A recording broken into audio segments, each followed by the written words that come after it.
So it's been about a year since I've started shooting photos with film, and I think it's really changed the way I perceive photography, and it's changed a lot of the ways I take digital photos as well.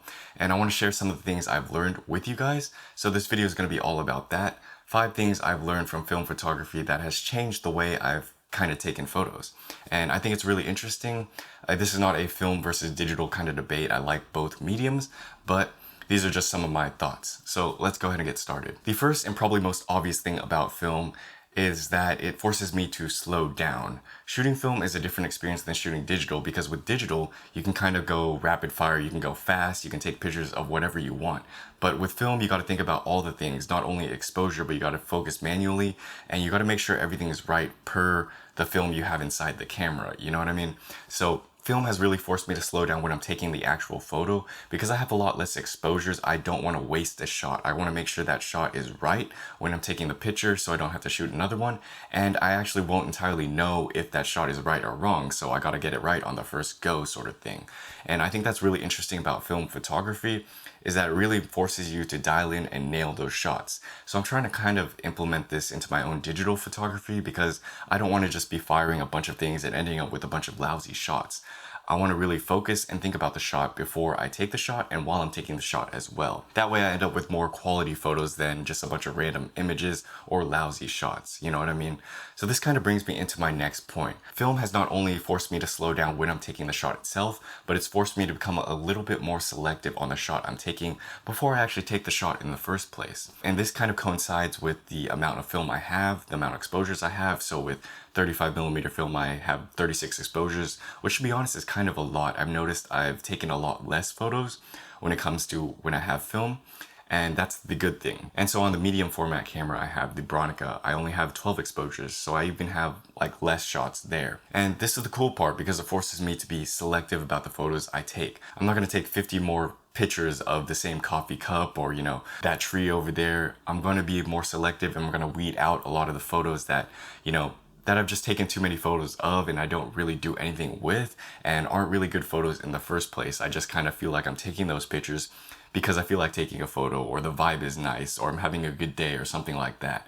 But when I'm taking a film camera out, I've noticed I've held myself back from taking all those photos because I don't need another coffee cup shot. And I'm trying to implement this into my digital photography as well because I feel like that is just a healthier way when it comes to taking photos. It's just to be more selective and make sure the shot is a good one before you even take the shot.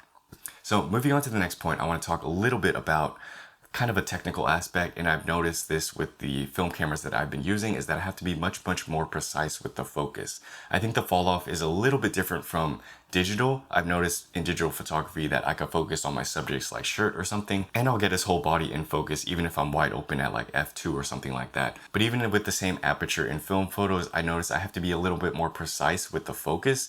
Sometimes I will think I'm focusing on my subject's face, then I'm actually focusing on their shirt and their actual face is out of focus and it kind of ruins the whole shot. So I noticed I have to really be more precise with it, especially because the viewfinders on older film SLRs are much worse than the newer digital cameras. Digital cameras, the feedback from a viewfinder or an LCD screen is very obvious, and you also have focus peaking and stuff like that, so you have all these tools to help you out. But with the film camera, I gotta be more on it, you know what I mean, because I can easily miss focus like just like that. So that's just something else I've noticed. The next thing I want to talk about is that there is so much less editing when it comes to film. Obviously you have to take the picture, you have to develop it, you have to scan it, you got to pay for the roll and all that stuff, which is a good thing about film photography because each shot counts, so each shot is like more expensive in that aspect, and so you're going to be taking a lot less photos, and in that turn you're also going to be having a lot less photos to edit, which is a great thing because when it comes to digital photos, I just have a backlog of so many pictures that I'm trying to sift through and sort through. It's ever growing every day because I just keep taking more photos, and it's probably one of the most annoying things about digital photography. Now don't get me wrong, I like editing, I like hopping into Lightroom and Capture One and seeing what I can do, but it's just a lot of work and over time it just kind of becomes tedious, even if I'm doing just the minimum adjustments, you know? Film, you don't have as much editing to do because kind of what you see is almost like what you get. This is a great part about film photography because I've noticed that film has a lot less latitude than digital photos. Digital photos, you have all this dynamic range and you can push and pull your exposures, your highlights, your shadows to create the exact look that you want. Film, you can only do so much, and you kind of have to do it all when you're taking the photo itself. You got to make sure you get the right exposure, and then that is kind of pretty much what you need for a good photo. But if you severely overexpose or severely underexpose film, then there's not so much you can do to recover those things. And that's kind of the novelty of film, right? You got to kind of get it right, and you don't have much room for post editing. So I'm trying to implement this into my own digital photography by taking much less photos so I don't have to edit as much more, because I'm getting a little tired of editing so many photos. Yeah, moving on. The next thing I want to talk about is probably the most important thing when it comes to film and just taking film photos, and it's that it takes a lot of the stress off. This kind of ties into the last point I made about digital photography, is that it's such a powerful tool and you can control so many variables and you can do a lot.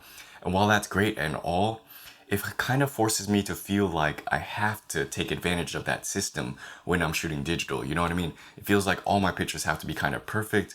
I have to edit it to make it look the exact way I want. And if it doesn't look right, then it's a bad photo.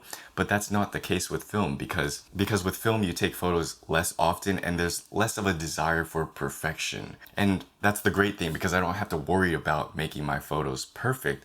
It's kind of a novelty seeing the imperfection in the photos itself, and that's kind of what we like about film. And so this is a really important part that I've kind of have to shift. It's a little bit more of a perspective thing, and it's to stop thinking about photography as a need for perfection or a desire for perfection, and just to kind of take the photo and enjoy that aspect of it. And I think that's one of the great things about film photography that is changing the way I'm trying to view my own digital photos. It's to not be so worried about the clinical aspect of photography, the technical side of photography, trying to get everything right, and really just, enjoying the photo for what it is. So yeah, it really does take the stress off photos. So I'm trying to shoot a lot more film this year because I think it's really enjoyable. And although it is a bit more expensive and all that stuff, there is a rewarding aspect to it that I think can be taken from it. So anyways, those are my thoughts. Those are the several different things that I've learned when I'm taking photos with film and how I'm trying to implement that back into my digital process. We'll see if it's successful or not, because it's a little bit challenging when you go out with the digital camera and it's just so powerful, you can do whatever you want. If you guys have any thoughts on film, please share them down below. I think it's really interesting to hear your guys' thoughts as well, and what kind of medium you prefer, and just overall how it's shifted and changed the way you guys take photos as well. If you like this video, please like the video down below, subscribe to this channel for more photography stuff, film and digital both. And yeah, thank you guys as always for watching. I'll see you guys in another video. Peace.